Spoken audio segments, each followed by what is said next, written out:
Down here was the small dormitory where the sixth formers lived, called Little 9. And these were the stairs up to the top dorm where the first two forms slept, about 16 boys. This is where you came into top dorm, where there were 16 boys and a prefect slept. There was one window at this end, and there was a window at that, small window at that end. Well, the beds, the room was so narrow that the beds, the heads were against the wall. There was just enough room to squeeze through sideways between the bottoms of each bed. Between each bed along the wall, there was a broken chair, wooden chair, and that was our bedside table, and that was all the room you had. All with red hospital blankets. And one night, well, on a Sunday night, Yolo, the senior boarding master, used to read us ghost stories by torchlight. He picked up a crossbow somewhere on his travels, and occasionally used to, when egg dawns eventually, he'd come up here and he'd fire this crossbow the length of the dormitory and bury it in the wall the other end. I mean, health and safety, because we were all sitting on our beds agog, you know, and there's a crossbow bolts would be screaming the length of the dormitory. First time I got caned was by a pillow fight, and I knocked the light off the ceiling. Some of them were a bit lower than that now. So, with the 16 boys, one bath a week, 2 small windows, the atmosphere in here in summer was, you could cut it with a knife.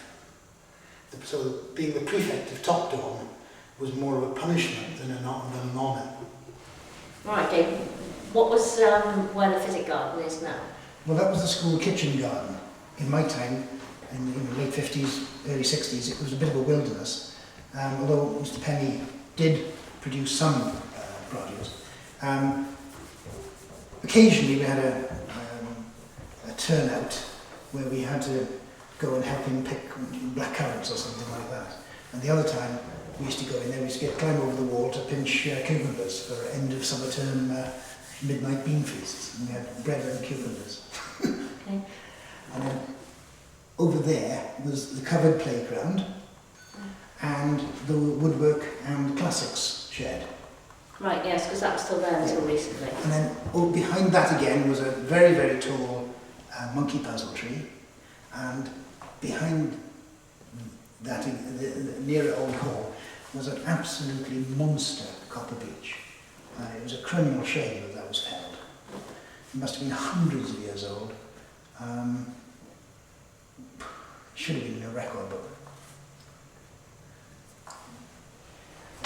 Through here was the room where, under Yolo Davis's direction, the boys wrote, edited, illustrated and printed the weekly school magazine, The Lion.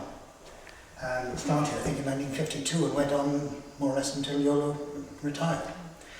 Next to it was the sick bay, and beyond that was the quarters of the matron.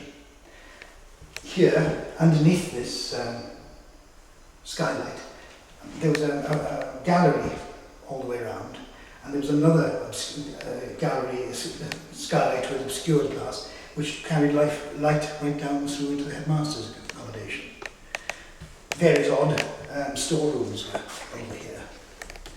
We didn't have a lot of, apart from coming to the study to do the, maybe print the Lion on a Sunday, we didn't have much to do with it here.